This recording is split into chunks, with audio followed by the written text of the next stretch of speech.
those are people that they're gonna do everything. They don't care if they sacrifice everybody. They don't care if they burn all the farmland. They don't care. It doesn't matter, right? Like if they're willing to kill, they're willing to lie, they're willing to commit fraud, they're willing to work with foreign agents, entire world, it's to enslave and get power. Right. Don't Look Up. Like so, they'll go abandoned to some other habitable rock. They're willing to do anything to have power over us. So I'm saying, fine, get rid of that power. Sure. How far do you have to run to get out of that system? I'd be happy to let the entire United States government collapse. Sure. The question, and I'm okay with that too. The problem that I have is, okay, there for what? How does that protect me? It doesn't protect me at all. What's up, Brad? It's always got to be the inside one. Oh. And if it could be, yeah. All right, well, we'll get a hang of that, I guess. It's all right. All right, am I doing the intro?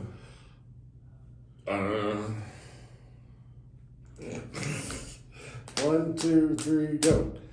1, 2, 3, go. This is a compelling television.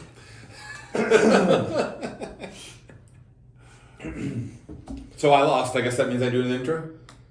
Yeah. Welcome back, everybody. We still don't have a name for this podcast, so if you have a recommendation, put it in the comments, and the winner might get a prize. I'm still leaning on Principles of Peace. I dig that one. I don't remember who came up with it, but I like it. Yep, we went through, 100 or more ideas, and we're weeding through good ones and bad ones. Eventually we'll have one, and we'll set up our own YouTube channel and URL and who knows whatever else if we decide to continue this indefinitely. But otherwise, I'm Jax, he's Brad. We're here to talk about current events, things going on, and how principles apply to them.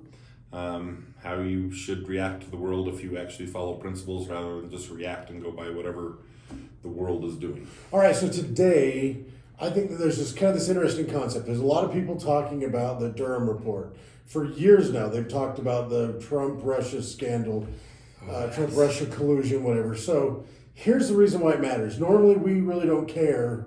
Quite frankly, we don't give a shit about the national politics because we have so little influence on it.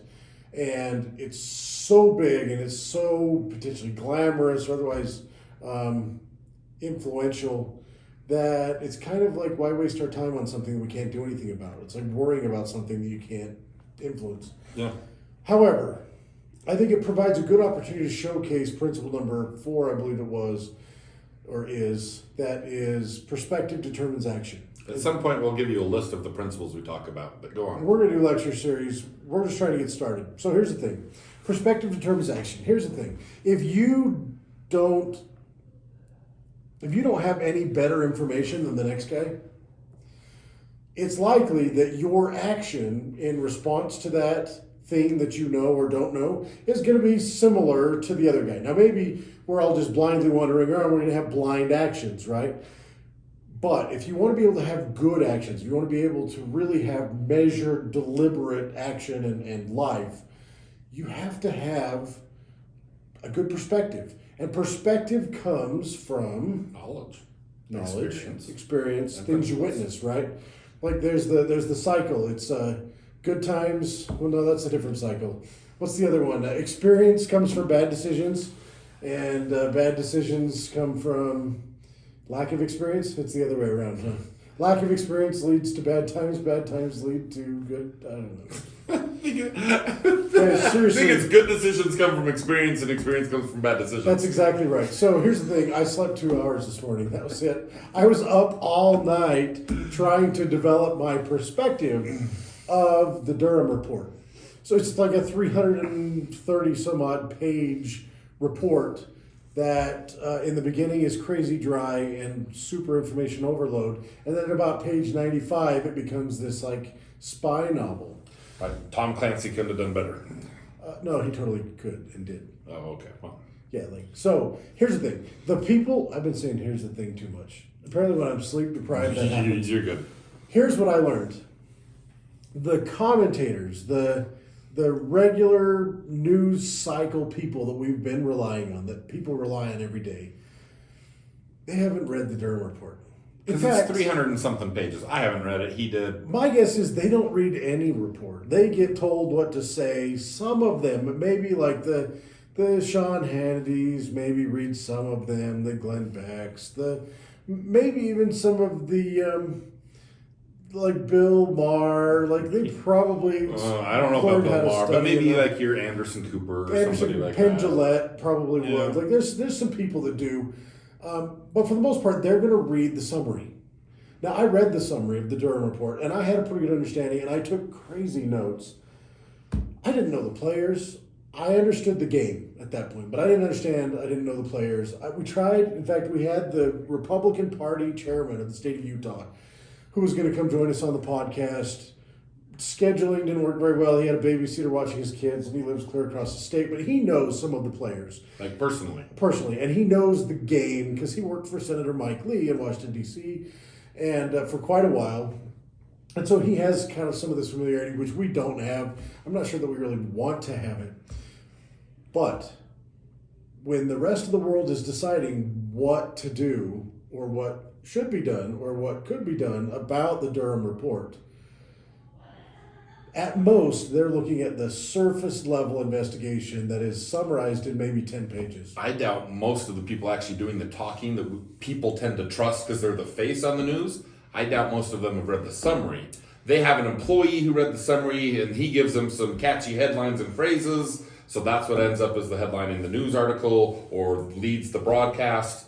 And the person who's actually speaking the words that people look to as the authority figure, they know a couple of sentences. Okay, I agree. I agree with that assessment. So I tried, and I probably planned to finish, but I tried to read the Durham Report in its entirety so that I could have an educated, scintillating opinion on what it is about.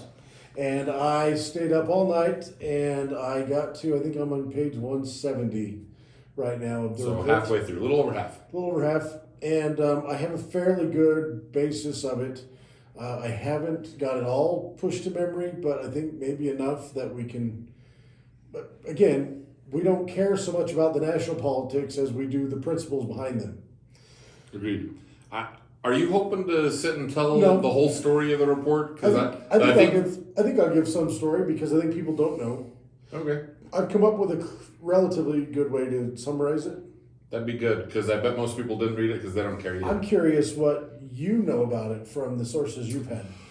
I know a lot of the headlines. I've listened to a lot of online discussion about what it means and not so much the details of why the report says what it says, but discussion on what we should do about it. What should the consequences be? And so that's where I focused more. The details are the details. I'm trusting that the details are accurate. So when the headline says they never corroborated any information, and there was absolutely no evidence that there was any collusion, and that is actually a fact. Taking that fact, I don't care how the details on how they came to that conclusion don't interest me as much as how are we going to take that fact and react appropriately to it. All right, so given your perspective, given your perspective of the situation, what players and what misgivings or misdeeds do you think need to be responded to, and what kind of response do they merit? Well, I'm probably going to be a lot more severe than a lot of people, even more than Durham, who knows all the facts, right? Because his recommendation at the end was, well, there's nothing criminal here, and it happened poorly, but we should kind of move on. They did charge a handful of people. They did. Probably all the wrong people who just took the fall and got set up for it. But anyway, I think there ought to be large-scale numbers of people charged with criminal seditious conspiracy. And so his recommendation was, well, I didn't see anything criminal, right? No, that was my phone. He needed my face. Just so you know, he just cracked into my phone with my high-tech security. Social hijacking or Yes. social hacking. So I'm trying to remember. There's one person's name I keep forgetting, and I got to look it up. You look it up. All right, I'll talk while you do that. So Durham at the end, was kind of like, there's probably not a lot of criminal activity here from any particular individual, so we should kind of carry on. And here's an analogy I'll give that puts it in perspective. If I were to walk up to a bank and take a burlap sack and wad it up and throw it on the steps, there's nothing criminal there, don't do anything to me. And you came up and picked up that bag and went inside and just set it on the counter, and then you walked away. Well, that was not criminal. You didn't do anything. And my wife comes by and takes a pad of paper and says, give me some money, and just throws it at the bank and leaves. That's probably not criminal. And then somebody else picks it up and says, oh, and puts money in the bag. And it's a whole bunch of people taking steps that at the end lead with, well, I just picked up a bag that was sitting there and put it in my car and drove away. Every individual in that step, you'd say, well, they didn't do anything criminal, and that one didn't do anything criminal, and that didn't do anything criminal.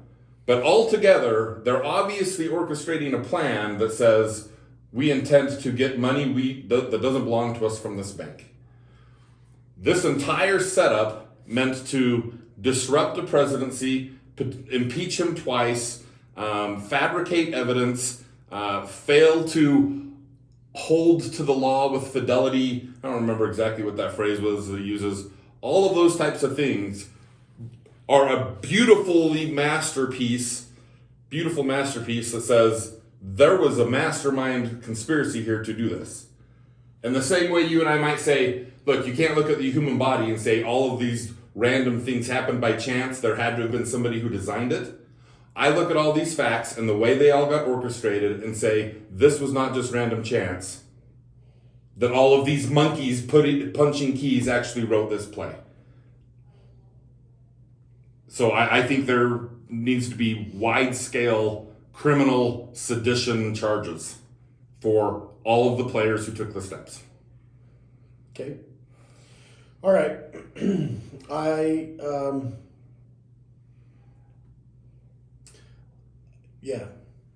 I have some differing opinions.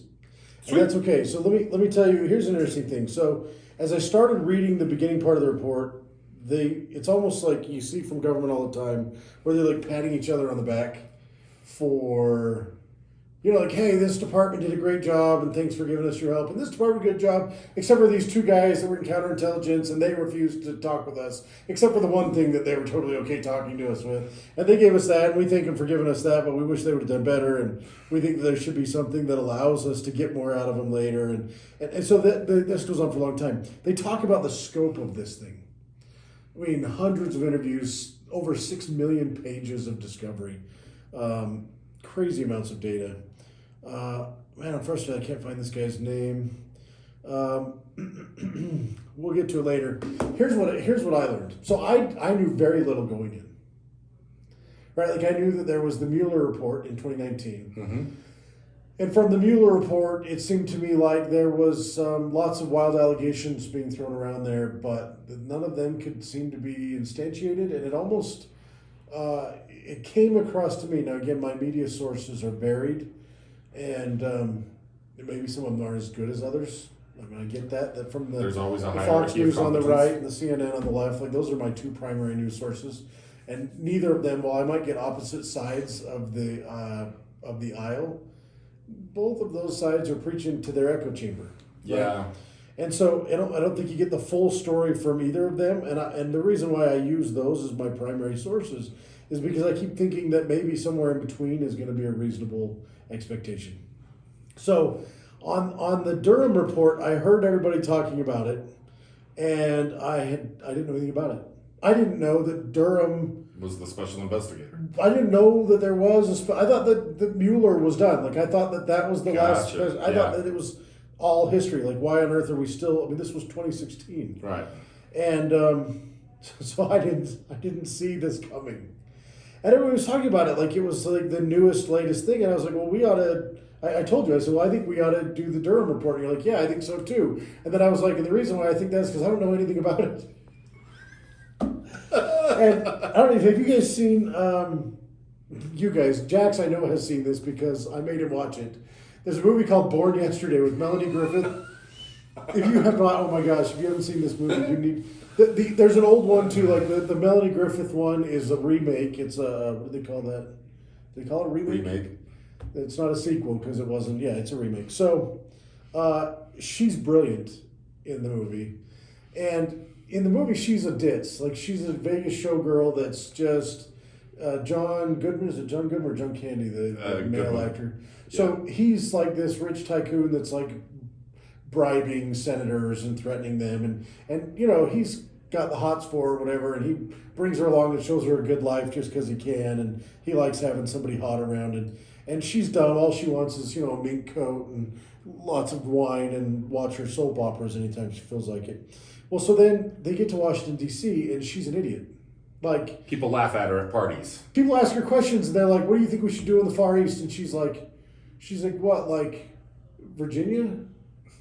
Yeah, that's as far east as you can go. You hit the ocean. Yeah. And anyway, so John Goodman hires this teacher, whatever, to smarten her up. Yes. Yeah.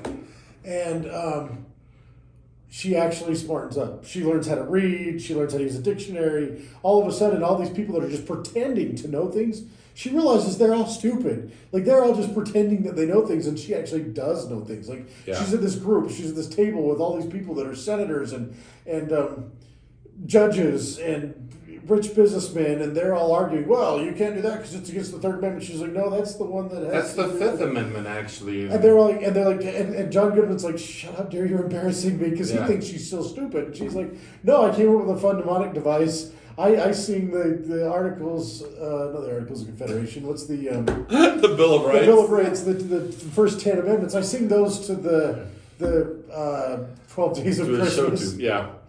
And it's a fun. She gets some. There's a lot of wrongness to that, but you know, like, because it's a movie and they're trying to cram it all together. But still, it's a fun thing as she's teaching these people that are supposed to know everything. Well, so what I see sometimes when I look at the world is a bunch of people pretending to know stuff, and I used to do that. In fact, hell, I still do it. But I've been caught in my life claiming to know something that I don't know. And my brothers are really good at saying, well, hold on a minute, that doesn't make sense. They're like, they're fact checkers? They're fact checker. I was raised in a plumbing supply. For those that don't know who are, their bullshit detector, their bullshit radar is going off. You know, they say that's not right. And then I'm like, well, do I really know what I'm claiming to know? Like, I have to backtrack a little bit. So I see that everywhere. And so when somebody's like, well, what do you think about that? I try really hard now to say I've read the report. I don't know. Yeah. Or what do I actually know? Like, and so I read the Durham Report. Now, I only read 170 pages so far. But here's what I know. Educate me. I'm going to give you the brief Brad Green 6 a.m. summary. Did you guys know there's a 6 a.m.? Like, seriously, there's two of those 6 o'clocks in a day. 0600 for you military people. By then, you're done exercising. So. For you computer programmers, that's the hour that people talk about that you've never actually witnessed. So it's the imaginary time of day that you sometimes will witness if there's a problem and you have to stay up overnight. For some military members, that's when they better be finished puking and their hangover better be over because they're about to go run 20 miles. So whatever. Oh, man. Send the stripper home. You got to get out and run. Anyway, go ahead. What's the report? I don't know anything about any of that. So that wasn't me, hon. Here's my mother's gonna watch this. Sorry, Wendy. That doesn't happen. My mother is awesome. Now she'll giggle probably. All right. So here's the interesting thing. The Durham Report opens up. It talks about all this stuff, but then it gets into what actually happened, which is something that I didn't really know much about because I didn't even pay much attention to the Mueller report. Yeah. So apparently, round about July 2016, the FBI got reports from a guy named Michael Steele, and he was claiming that there was collusion between the Trump campaign and actual Russian officials, like oligarchs and people in the presidential circle, basically in Russia. And he submitted these reports. He was they call it a CHS, confidential human source, for the FBI. What on TV and movies is like a confidential informant. So apparently Steele was a British spy, and maybe still is, but certainly he's a foreign intelligence, not United States, not former foreign intelligence officer. Right. So he gives the FBI a report as an informant to his handler at the FBI, who works for Comey, right? So he gives in July 2016. And Comey was head of the FBI at the time. Comey was head of the FBI, yes. And interestingly, in July, August of 2016, Comey was like, hey, look, we're hearing rumors that there might be collusion between the campaigns. He didn't specify the Trump campaign. He said the campaigns. Yeah. Patrick Byrne says it was happening to both of them in his his little blog thing that he does. What do they call it? Deep cover, deep. I don't know the name of this thing. I don't know. It sounded shady, but it was an interesting read. He's a fun guy. Anyway, so Comey's like, hey, look, we think these political campaigns are meddling with Russia to try and influence the election, and I want to know about it when you see it, when you find it. So Comey puts that out there, and the crickets, like there's nothing, right? Right. So in July 2016, Steele gives a report to the FBI through his handler, which I think is at the New York field office, and his report says, hey, there is this collusion between the Trump campaign and Russia as a result of Paul Manafort, who was the campaign chief, whatever the chief campaign manager. He was the campaign manager of the Trump campaign, and they were saying that he had financial interest with oligarchs, but that he was using a guy named Page. What was Page's first name? There's two Pages. There's Scott Lisa Page that worked for the FBI, and then there's the other guy, Page. Anyway, so Page also worked for the Trump campaign, and he was a junior foreign analyst for the campaign. And so the claim from Steele was that Manafort was having Page collaborate with people in Russia to manipulate the election. And their report kind of got lost. I mean, the handlers got it to the FBI. According to the report, it just kind of dwindled. It didn't go anywhere for 75 days. It got put in somebody's desk and they forgot where it was. It just disappeared. In the next 75 days, there was multiple reports, and they got shuffled. They didn't make it anywhere. Interestingly, the FBI didn't know for more than a year that there had been an actual Russian agent contact the Trump campaign through Donald Trump Jr. and met with Donald Trump Jr. at Trump Tower and told Donald Trump Jr. that the Democrats are trying to meddle with us. No, that the Russians had evidence of Clinton criminality. Right. That they would release because Putin was afraid of Clinton. That was the message that was given to Donald Trump Jr. And Donald Trump Jr. said, "Okay, we'll have to talk to legal because I don't know if I can talk to you. I don't think we can have anything to do with that." Yeah. But that's good to know. We know she's a criminal. We don't know how. We can't prove it. Gotcha. And so that was the extent of that, right? So that had happened. Nobody knew about it for a year. Not even Steele knew about it. Right. Right. So you learned about that way down in the report, and I was like, well, hold on a minute. Aha, there really was. But when Durham looked at it, he's like, well, hold on a minute. Like, you can't just have somebody talking to somebody in Russia that's a Russian agent. You actually have to have them engaging with that person. They have to actually have involvement. They have to be wittingly involved with them. I would have to, if I were Trump Jr., I would have said, hey, give me that information. Give me that information. Yes. What do you need? I have to solicit something and offer to pay you something. Yeah, what do you need to make that happen? So that's an element of the crime. Right, and it was missing. That didn't happen. Still, they can't prove that there was anything beyond that. They can't prove that there was any communication that went beyond that. But here's still saying that Manafort, through Carter Page, was dealing with the Russians trying to drum up stuff. Well, so as Durham investigates to figure out what's going on here, in earlier 2016, Hillary Clinton was under fire for a scandal. Do you remember what scandal it was? Yeah, she had a private server in the closet of her home where she was running confidential emails. She had an email server in the bathroom of a house that was running Secretary of State, like official State Department. Yeah, confidential classified documents on a private server. It's like Biden having them stored next to his car in his garage. Like Trump having some of them in his closet. To be fair, he's president. He gets to declassify them. Don't. There's some truth to that. That's anyway, true. So, but let's go on. The email server was huge for her. Every news report for months. And so there was a campaign meeting, and at the campaign meeting, somebody and Durham said he couldn't quite clarify who it was that said it, but multiple people said that they heard it at the meeting, that they wanted to be able to point out the relationship that the Trump campaign or the Trump corporate had with Russia, because Trump has businesses all over the world. They were like, there's certainly communications happening with Russian people from the Trump campaign or Trump himself. Let's point out some of those and get the news cycle investigating those so that the pressure's off us a little bit. Yeah. Let's say that he's got collusion and they'll look somewhere else. Right. So that was an actual push by the Clinton campaign. Well, so the interesting thing is that was kind of tightly held at the FBI. Like the FBI got it, they assigned it to somebody, but it didn't make it anywhere. It didn't disseminate. So when the Steele dossier came in, and all these reports that they ended up becoming dossiers, when the Steele reports came in, the people handling the Steele reports were different than the people that knew the Clinton campaign thing. Right. And in the end, when Durham in 2020 started investigating and interviewing these FBI agents, the FBI agents that handled the Trump investigation were flabbergasted, shocked, appalled to know that there was this information that Clinton had said, hey, we should try and push this off to Trump and buy us some time. Because they're like, we would have looked at this with more scrutiny. Because that clearly is saying this whole Trump collusion thing is a political game in order to change media narrative. Right. The interesting thing is, and again, you want to have like hangings. The interesting thing it looks like to me is that there's these FBI agents that got the information from Steele, a foreign agent, about Trump collusion, and they didn't investigate it.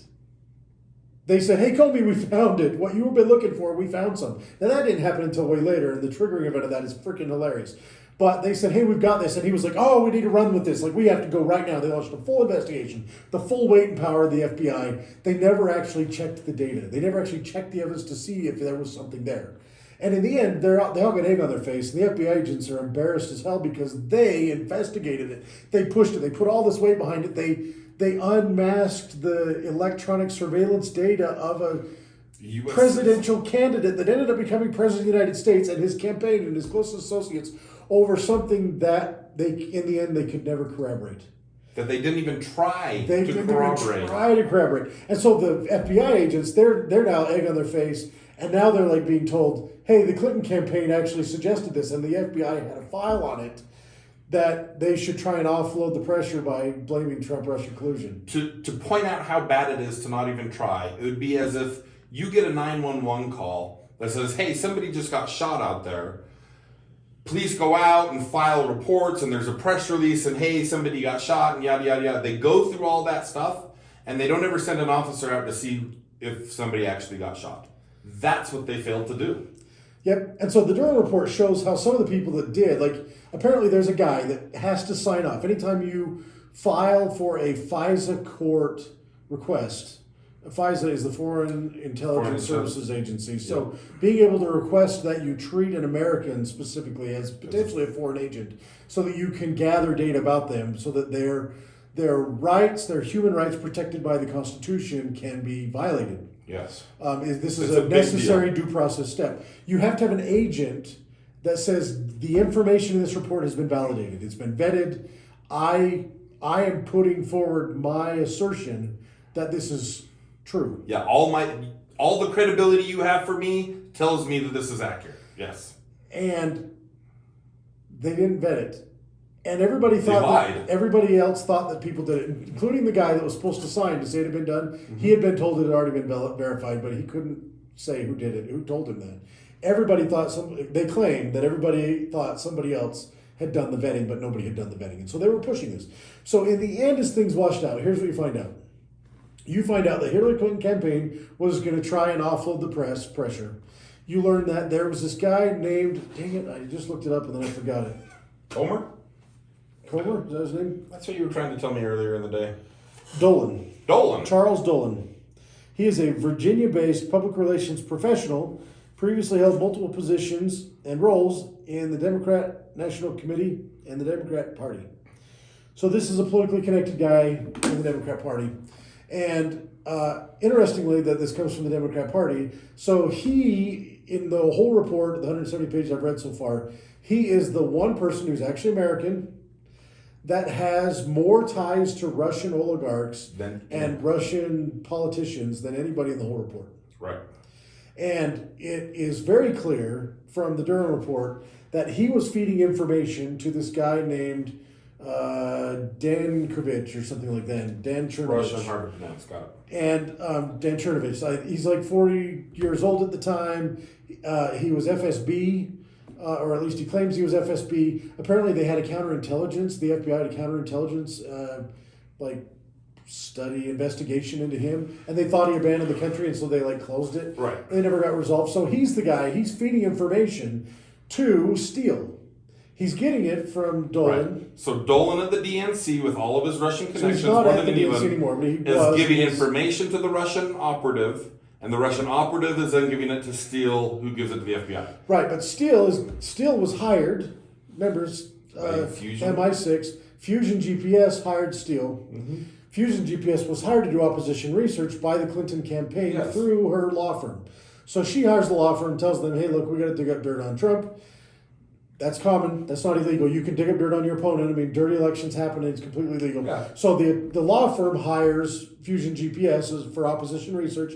Again, totally legal. They hire a former spy, British spy, not Russian spy. They are a British spy. He goes out there and he starts getting information from this Russian asset, and he starts feeding information to the Russian asset. But so does the DNC guy start feeding information to the Russian asset, and he starts also.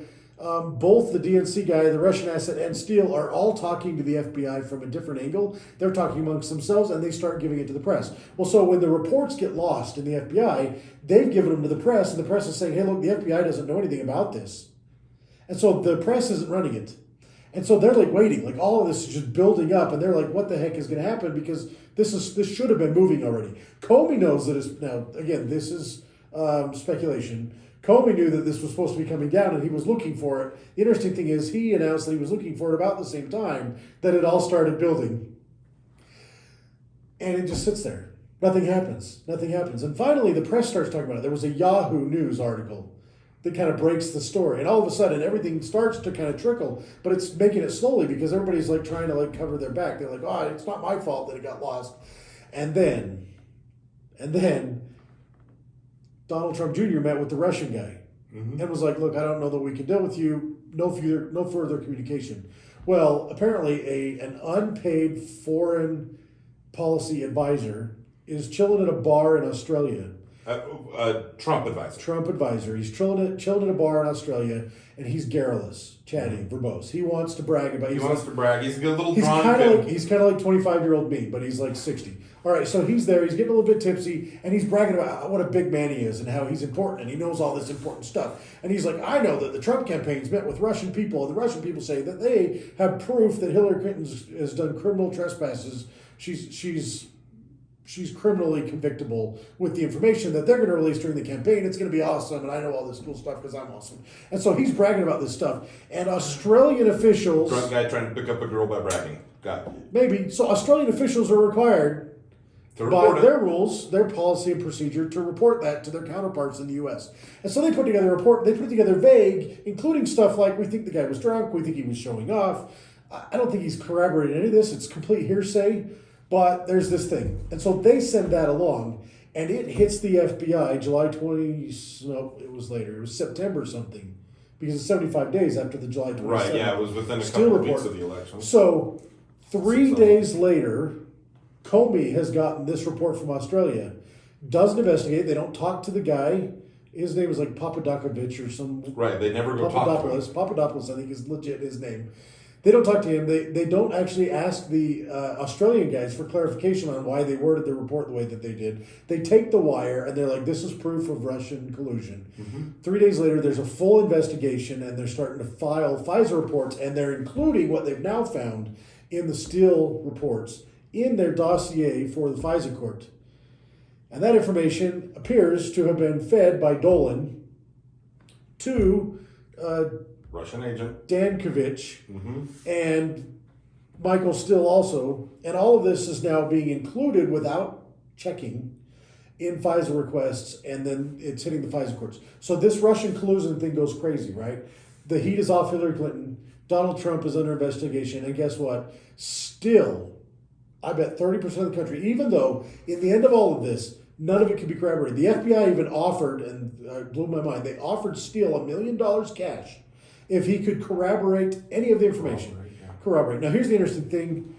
I read the report for 150 pages, and I don't remember finding one allegation that was actually spelled out clearly. Yeah.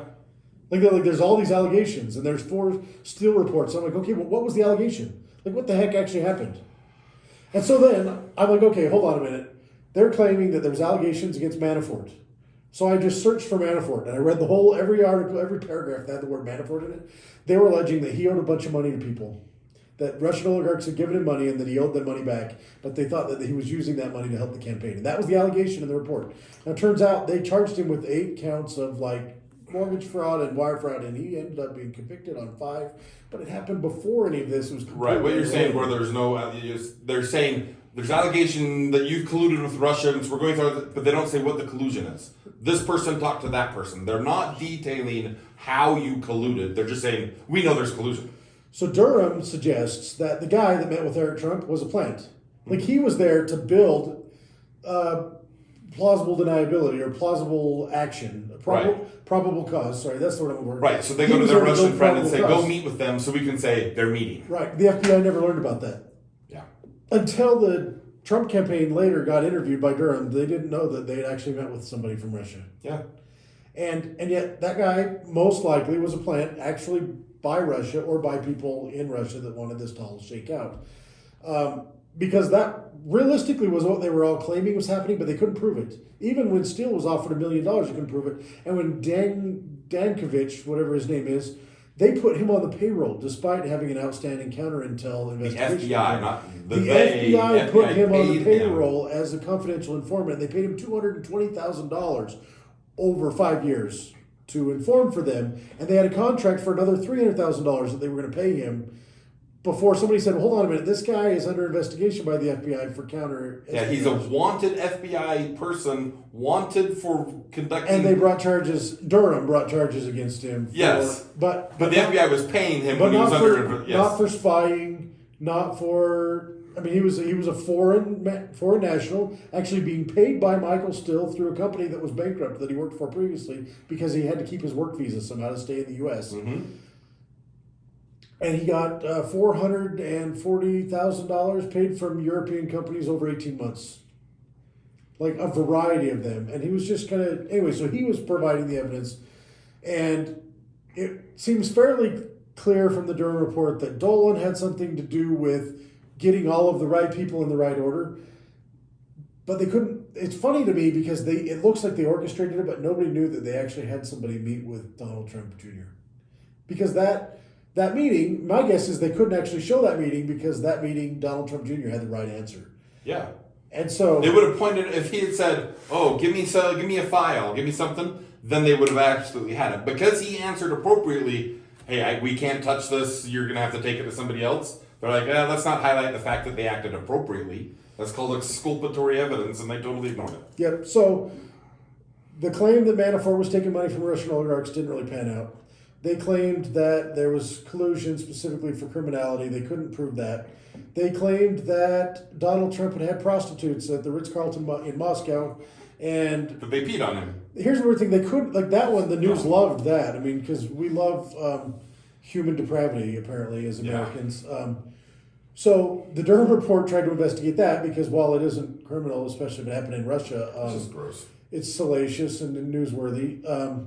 And so they tried to investigate that, and they couldn't find Dolan stayed at the hotel at about the time it happened, mm-hmm. or afterwards, so he could have talked to staff about it. Dankovich didn't stay at the hotel, but he claimed he had gone by during the same convention. He and Dolan were there at the same time. He claims that he heard it from the staff. So they investigated and interviewed all the staff, and one person in staff claimed, yes, Trump had prostitutes in a room, but it wasn't the presidential suite. But it was a room that Obama and Michelle Obama had stayed in, and he hired the Russian prostitutes, and they peed all over the bed. They didn't pee all over him, they peed all over the bed, according to the one source that could actually corroborate that part of one of the reports. Right. Now, I can totally see Donald Trump. He's kind of a dick. Sorry, that's not very nice. He's kind of a jerk. I can totally see him saying, Obama slept in that bed? Find me somebody to pee all over that bed. Let's defile it. Yeah, I can totally see that. Not criminal, don't care. It's gross, but that's not. Now, I don't know him personally. I know the persona. My personal interactions with people that know him personally, that seems really out of character even. Yeah, he seems... But the public persona that's been out there, maybe 10, 15 years ago, I could see that. But over the last 10 years, probably not.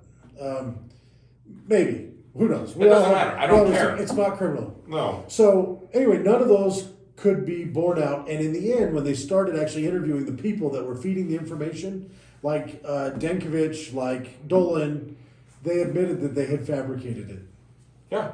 Like legitimately said, well, yeah, I was just BSing with somebody, and it's not illegal for me to tell a tall tale to somebody. It's not illegal for me to take that bag and just set it on that counter. And Michael Still was like, hey, here's this crazy thing that I heard. I get to pass that to my handlers at the FBI, and as long as they don't investigate it and they just run with it, we will have achieved great success. And he got paid millions, and the law firm from Hillary Clinton got paid millions, and they sabotaged the election. But here's the interesting thing. What they were claiming was that the Trump campaign, used foreign involvement. They used foreign actors to influence the United States election, which is illegal.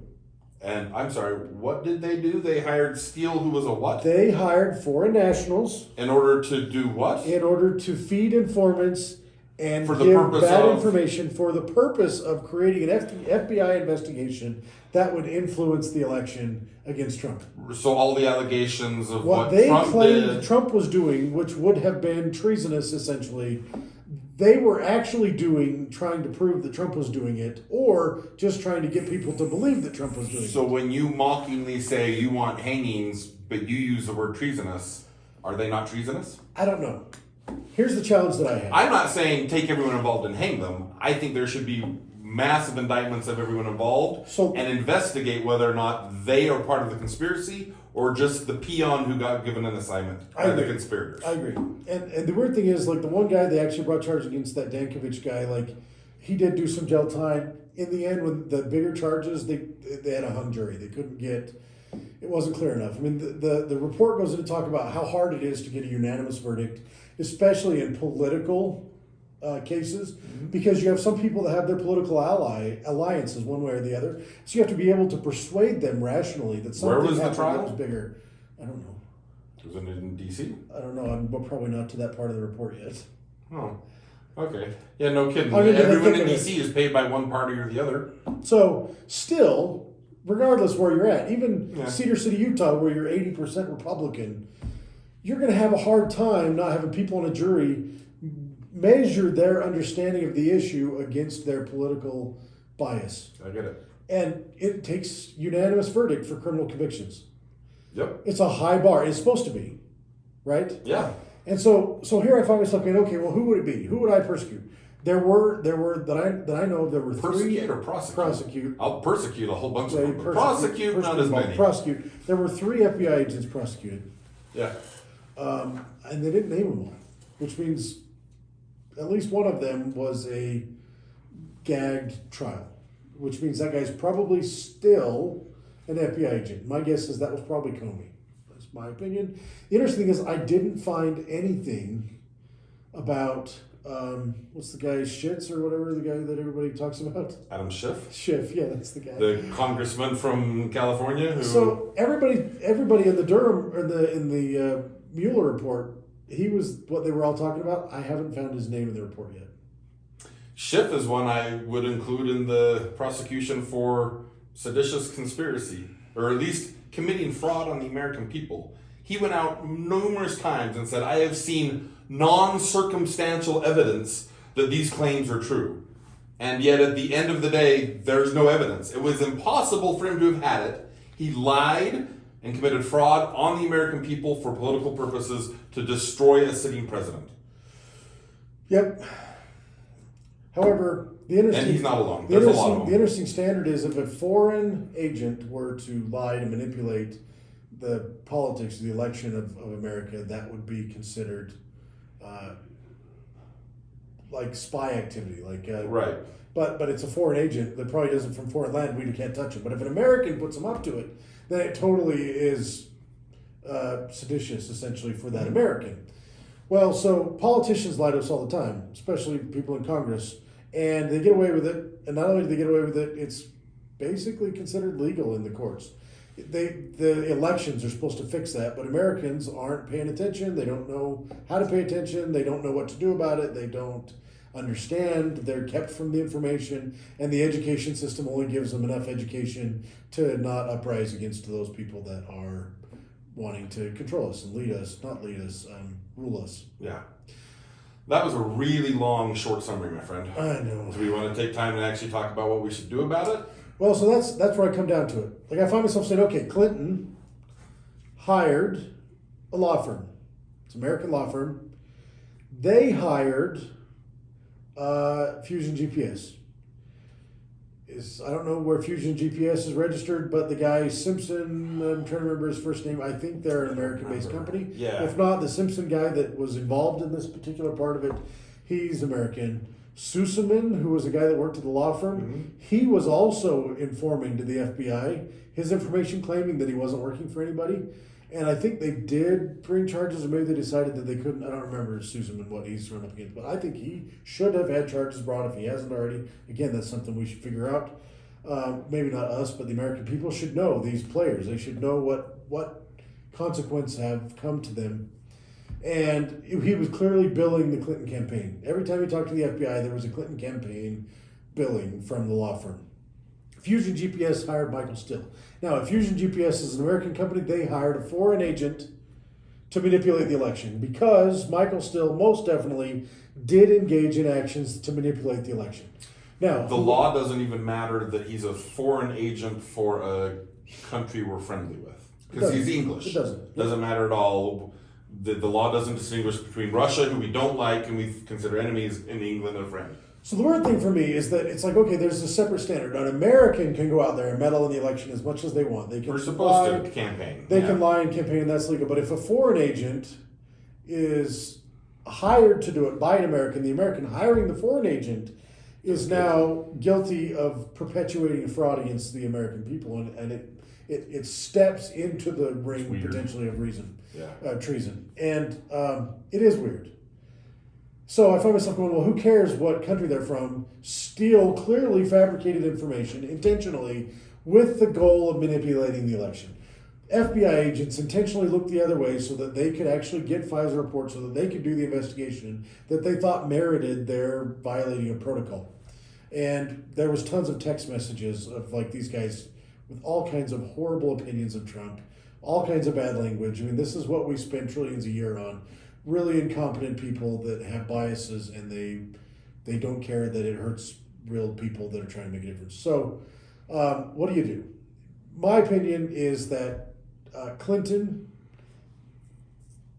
it's going to be hard to tie it to it, and a criminal offense, you'd never get unanimous consent. Now, that doesn't mean you can't try.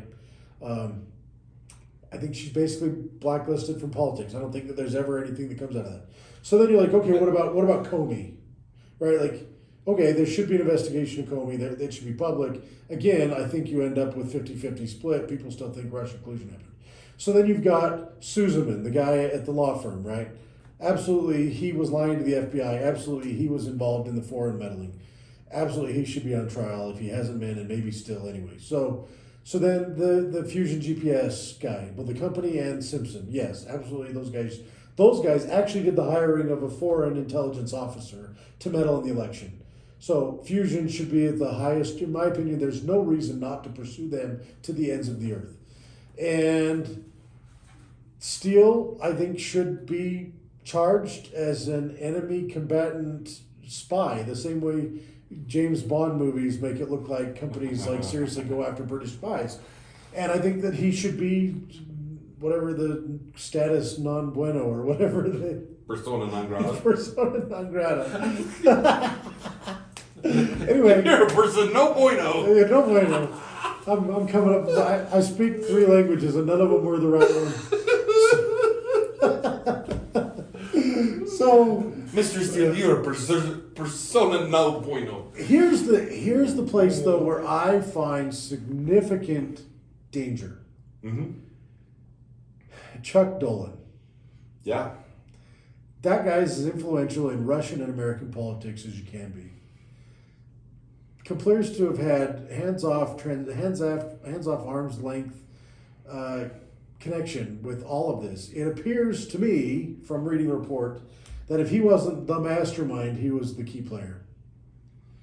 And the report makes it look like he's basically untouchable.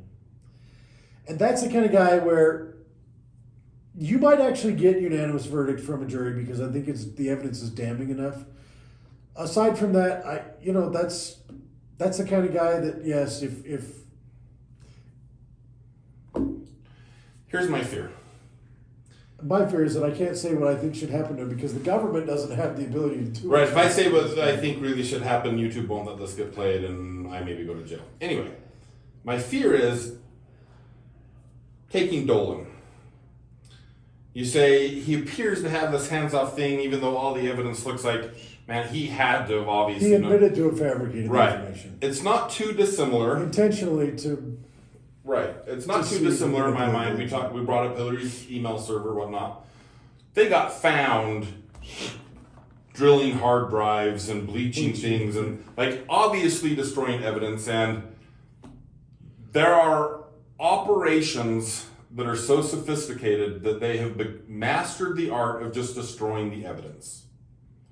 So it's, I know I'm perfect. I can do anything I want because I know that we've destroyed all the evidence so it doesn't exist for you to convict me. And when we find these people and we know that they're bad actors, if we do nothing, what good is our system at all? If when we know there's bad actors, we go, well, he got really good at destroying the evidence.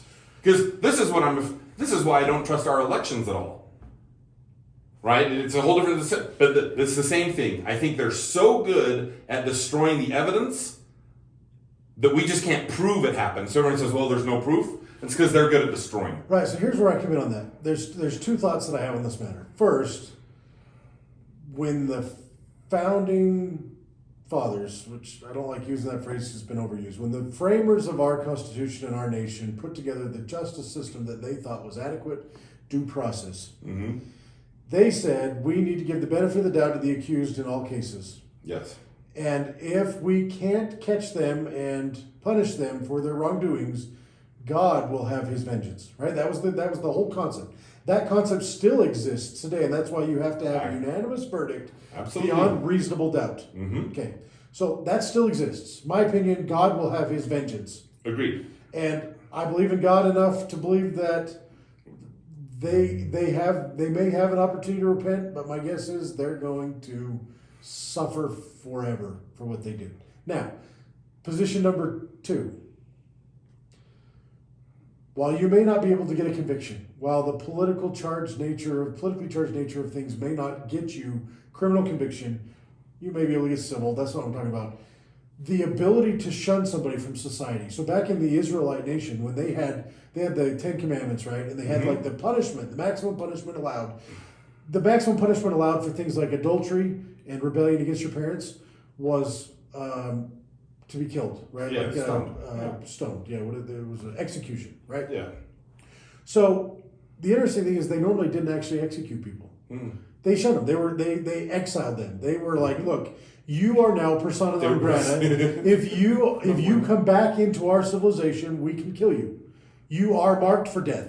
But if you flee, we're not going to chase you. You're gone. You're not our problem anymore. Like you're somebody else's problem.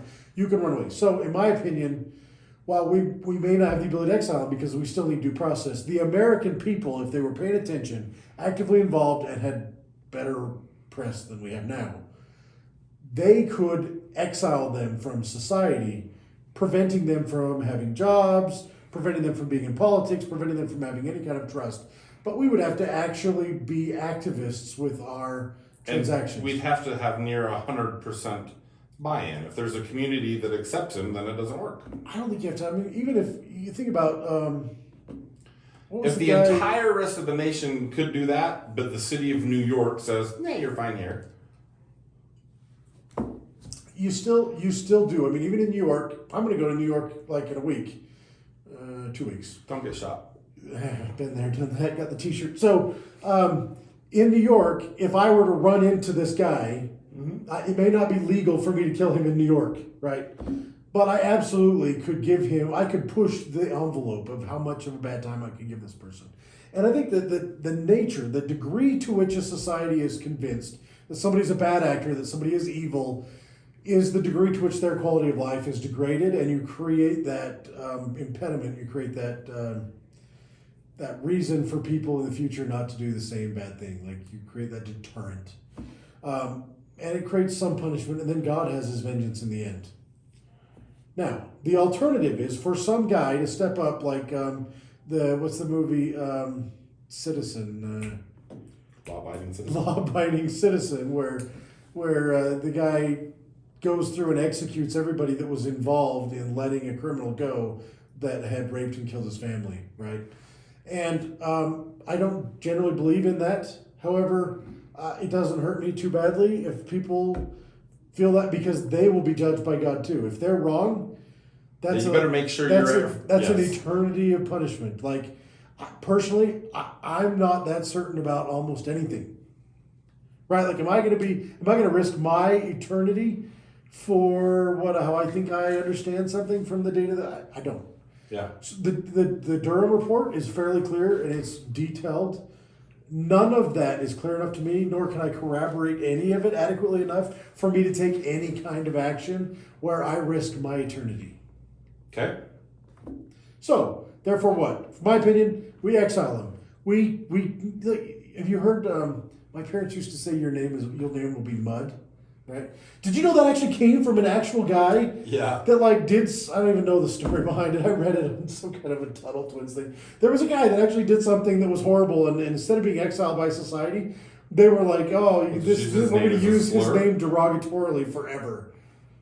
Like, that guy, that's power right there. Like, you start calling horrible things by somebody's name, that's punishment that lasts forever among mankind. And I think that's totally appropriate. I think that societal hazing is appropriate for those kinds of people. Yeah. My opinion, that's what we ought to be doing. We ought to be listing these people. We ought to be outlining the evidence. We ought to put that out to the American people. There ought to be, and maybe it falls to us, the people that are paying attention, there ought to be that report that American people can look at it and they can say, okay, I see what they did wrong. I see the evidence. Maybe I can validate some of it, and to the degree to which I believe that evidence, I can societally haze these bad people, even though our justice system is not allowed to punish them because of its weaknesses. God eventually will have his vengeance, but in the meantime, we get to sell doormats that have the face of this douchebag on it, right? Like, I get that. We get to wear masks around on Halloween of like these horrible people. Anyway, I'm not the kind of guy that says, okay, well, let's hang these guys. For me, if you can actually prove it, absolutely, hang them. Absolutely, hang them. Make an example. Make it public. I don't care. Go all Taliban style and behead them. Whatever. If you seriously are putting yourself against the entire nation of people with fraud, deception, violence, force, manipulation, absolutely. Bring on the worst. Otherwise, make fun of them for the rest of eternity and let God have his vengeance. I get it. I think all of those things you listed, that if they did, they should suffer it. I think those things did happen. The problem is which person is the one behind it. So it's hard to nail down the person. I think you should go through the indictment process and try to find them. So I say that, and at the same time, I don't think they'll find anything on anybody. I think they're that good at hiding the evidence, so I don't. There's a lot of bad actors. It's right. clear that the Clinton campaign was the head of the beast, or was a head of the beast. Absolutely. Here's interesting. The Russian-Ukrainian war that's happening right now appears possible, at least, to have spun off from this very instance, where you had Russian people colluding to make it look like Trump was colluding with Russia. And then you have Trump like kind of beating up on Ukraine a little bit because of the Biden $1 billion scandal. Like, where's the accountability on that one? And so you have like this America colluding with people to mess with Russia and Ukraine, and you have Russia and Ukraine colluding to try and mess with America. You have this Cold War that's been happening behind the scenes, and now Russia and Ukraine have a hot war going on. I get that, but we went to the so what do we do next part. I don't think you went nearly far enough. You took a step, but I don't think you carried it to where the end needs to be. Okay, tell me, educate me. Well, I don't know that it's educational, but it's what I think it needs to be. Persuade me. Okay, so I think we need to at least try to find people, and if we find them, great, where we can tie it to them proof, actual proof, not just we think you did this. I think we need to uphold the justice system like you say. I think we need to at least try, because if you don't, if we're going to say, we think bad things happen, but we're not even going to investigate, then there's no reason anyone should have any confidence in the justice system at all. Despite, even if they do, I don't know that we I don't think should. a lot of people have confidence in it. Especially after it says you didn't even try to corroborate corroborate evidence. The best evidence. attorney I know won't call it the justice system. He calls it the system. Yes, it's No absolutely justice to be terrible. found. Exactly. So that's the point. There's masses number of people who don't trust the system at all. The same way there's masses of people who don't trust the elections because they're good at hiding evidence, because they might not even try to go through the investigative process to see if anyone is guilty. So my wife is making faces. Sorry. So what should we do if we have a system that we can't trust? So you're saying you talked about what we should do for these people. I think we I'm talking about. I think we rally the people and we expose the evil. But there's no avenue to do that. They control the systems of power. We can't expose it because they're so good at hiding the evidence. We can't vote them out of office because they're good at hiding the evidence. They're not that good. There's a ton of pretty significant evidence that's pretty specific. Right. So the question is do you try to go through that path to save the system, or I'd rather just be out of the system? Yeah, the question is whether you can be. Like how far do you have to run to get out of that system? I'd be happy to let the entire United States government collapse. Sure. The question, and I'm okay with that too. The problem that I have is, okay, there for what? How does that protect me? It doesn't protect me at all. Sure it does, because the power that is trying to corrupt and manipulate, they're trying to commit this fraud in order to get power. That power no longer exists. Sure. How are you going to make it collapse? Like that's the thing. Like, okay, great, it collapses. How is that going to happen? I don't see that happening. Like those are people that are going to do everything. They don't care if they sacrifice everybody. They don't care if they burn all the farmland. They don't care. It doesn't matter, right? Like if right, they're willing to kill. They're willing to lie. They're willing to commit fraud. They're willing to work with foreign agents. Entire world, it's right? Like, to enslave and get it's power. Like the movie right. Don't Look Up. Like so, they'll go abandoned to some other habitable exactly. rock. They're willing to do anything to have power over us. So I'm saying, fine, get rid of that power. Sure. How? What is their Somehow, power? you're gonna blank out. You're gonna have No. some What is their cognitive power? dissonance? What is their power? Yeah. Their power is twofold. One, it's the ignorance of the masses giving them consent. And two, it's the power of their brutality exercised upon anybody that... Exactly. It's physical force, or it's them saying something and people doing what they say. Yeah. So stop doing what they say. Okay. That's it. They lose all. That's all political power is. I say, hey, you need to do this, and they do it. I have political power. If they don't do it, I don't. Okay, so you don't do it. Then what happens? They're going to come after you. Right. Eventually they'll try, and they'll resort to force. Yeah. And I'll try to use my force back. Whoever's the greatest force wins. All right, so you have like this mutually assured destruction where they have significantly greater weaponry and violence because you have you. The option is just the option is to convince enough to people. Yeah. So that you end up with Bundy Ranch 2014. Right. Oh, yeah. I'm hoping that will not just be me. And not Lavoy Finicum in Oregon 2016. Agreed. Hopefully it is not just me. I think that there's definitely more than me. I'm saying the solution is not to try to fix a system they control. The solution is actually to make the system not exist. I just don't think that's practical. I don't think that's even possible. You think it's possible for the U.S. government to not exist? No. Okay. The U.S. government will endure forever? I think it will be destroyed by Christ's return, probably nothing else. I think other than that... I bet all people think their government always exist. Other than that, it exists until such a time as... we simply stop doing what they say. No, I think that it exists. I don't see it falling without it completely being destroyed. And I don't see that happening outside of some exterior force that does not exist within our realm of understanding. Now, I see it being weakened. I see them having blind spots. Yeah. You know, like I saw John McAfee, like sailing the world for years and years, avoiding taxes and buying up strip clubs around the world. Yeah, until they murdered him in a Spanish prison. So they extradited him, and while they were holding him, he committed suicide. Yeah, he committed suicide, just like they did Epstein. Yeah, like I see that. They have the power to just murder people So and hide that's the challenge. the worst and the most secure facilities in the world. In my opinion, there's only two ways that doesn't continue to perpetuate. Mm-hmm. One, Jesus comes, destroys them, or otherwise shields us from their power and influence. Or two, enough people get educated, like shit tons of people, like metric shit tons of people, that's a technical term, enough of them that they actually create A that. metric shit ton is a technical term? That's a Brad Green technical. I was raised in a plumbing supply house. So you have enough people where there is a credible deterrent, almost Gulch style, but bigger. So you almost hit on it. But what was the approach he took? You could hide, theoretically, which is what he did, but I'm not sure how effective hiding works anymore. You simply you simply ignore everything they say. I don't see it. I mean, the Amish don't even get away with that. They get pretty close, but there's millions of them. I think if you had millions of them and everybody was willing to say F you, yes, I think you get some. Right, the reason they get away from it doesn't destroy the government, but it neutralizes it for your little society of dissenters. And I'm cool with that. I'm all cool but with it takes massive amounts of people, and I have a hard time believing you're going to get that by going away to Mulligan Valley. Right? Like, if you're going to do Mulligan Valley... I wish the valley existed. You're basically hiding, right? And hiding is cool. Like, you get a reprieve. You get a break. Like anybody that retreats from battle. But unless you can rally a massive amount of troops to create a deterrent that they don't dare come after, they can snuff you out whenever they feel like it. But what are you, if you don't even try that, what are you doing that's any good while you're in here?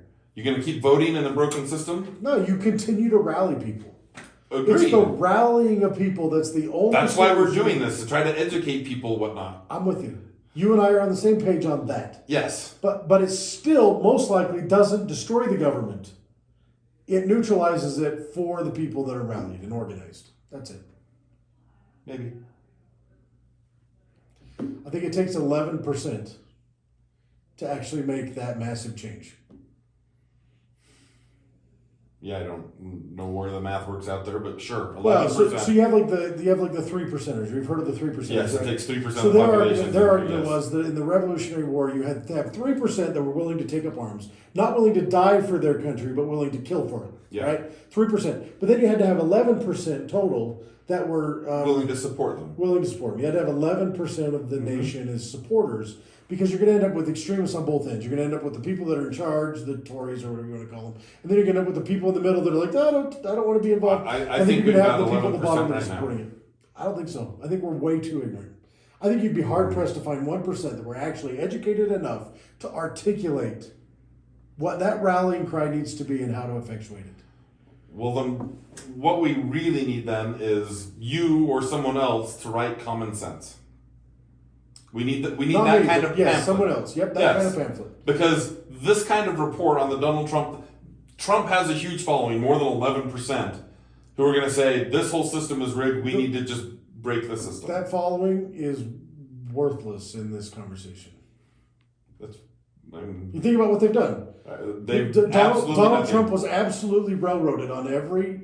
Look, I'm libertarian. And they're willing to support the system that railroaded him, and I don't get it. They absolutely are like, well, Trump is our savior. Like they think that Trump's going to come back and save it all. They want to rally. They're going to drive up and down Main Street in their pickup trucks. They're going to fly a flag. They're going to protect their guns, and they're going to let everything else fall to hell apart around them. But they're going to hold on to their guns, because someday they're going to come for their guns and they're going to shoot back. But until then, they're going to take away the rest of their liberties. They're going to kill everybody else. And they're going to just accept it because they have their guns. It's terrible. They need to use the guns to actually protect their freedom. Yep, and it has to start small. In my opinion, you got to create a foundation. You got to fix the 6 inches between your ears. Then you got to fix your home. That's a hard one. Then you got to fix your neighborhood. That's a little easier. Then you can fix your community. And you can actually start running people for office. You can actually start getting that bastion of freedom in your local community, so that you have that safe foundation. You get a good sheriff in there that's willing to use. I think we're almost an hour in. The force of government to defend against the force of government. And then you can maybe start influencing your state. That's what the Free State Project in New Hampshire is trying to do. My argument is that there's no other large group of people that yearn for freedom like the New Hampshire Project, except for there's a lot of ignorance there too. But at least they're trying. At least they have the right rallying cry. And you have a lot of people that are like the salt of the earth people in places like Montana, Wyoming, Utah, Missouri. But there's so few of them. Like, it's so rural and sparse. You have to have a large critical mass of people that can actually like back each other up. The problem is we want to be left alone. And so we don't organize very well. We don't actually get those people together. And, right. We need to just organize them. And we need that. They don't need to be in one place. They just need to be there to cover each other's backs. So I've seen two people. I mean, I've been doing this since 2006, really. I've been trying to be active in this. So that's 17 years I've been working on this, right? Yeah. So there's two people that I've seen that actually have kind of that rallying voice. One of them's in prison. Yeah. The other one writes children's books. He's looking at the long view. Yep. And he lobbies the state legislature. And he's very good. He's very good. And I support him every chance I get. Absolutely. The other guy's in jail. Yep. And he's in and out of jail. No, he's in prison. Oh, you're talking about. Oh, okay. He's in prison. I thought you were talking about the other one. Well, I mean, Ammon Bundy, Ryan Bundy, those guys are in and out of jail. And they stand up well, but they're not as strategic. Yeah. Their reach isn't as far. They're the rugged cowboy, right? They're like, look, I'll make this stand. And it'll be good enough, or you'll have to punish me, but at least I defended the other guy. Like, they're that kind of hero, and I respect the hell out of that. Oh, yeah. But the other guy that I know... Yes. And he is another one who had reach and influence. He named names. He built a coalition. He built the Gulch. He built Mulligan Valley, legit. And then he started naming names, and he wasn't big enough. And they stomped on him. And I learned something from that, but I didn't learn to run. There's a lot of people in that group that were close to us at the time that did. They're in Florida. They're in the Virgin Islands. They're just trying to live out their life and the best quality life they can because they've given up thinking that they can possibly make a difference. He still believes that he can, but he's a little bit incapacitated right now. And so that effort gets left to others that believe that it's possible.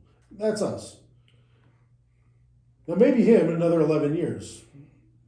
Things are going to get a lot worse in 11 years. So, I don't want to end this podcast about the Durham Report. Sorry that was so long. If you finished, if you're watching this right now, man, kudos. You're awesome. That might only be my wife, your mom, I don't know. But my wife ain't going to watch it. She gets sick of this stuff. Mine thinks I'm an ulcer. My kids think I am like the coolest guy ever. Dad's on YouTube. Yeah. Anyway, they don't realize anyone. My most viral video got 15,000 views. And it was when I took Ryan Bundy out to dinner when he first got released from jail. Yeah. Anyway, we ended by hitting end record. Hey, so here's my plug for the end. If you think that this country is actually worth saving, if you think we can actually make a difference and protect a bunch of people from the devil's church, which is government force, maybe you don't classify it that way like I do. If you think that that's possible, here's what you can do. Find a friend that you can have these conversations with, organize a small group, create pockets of freedom, and start setting brush fires of freedom in the hearts of men.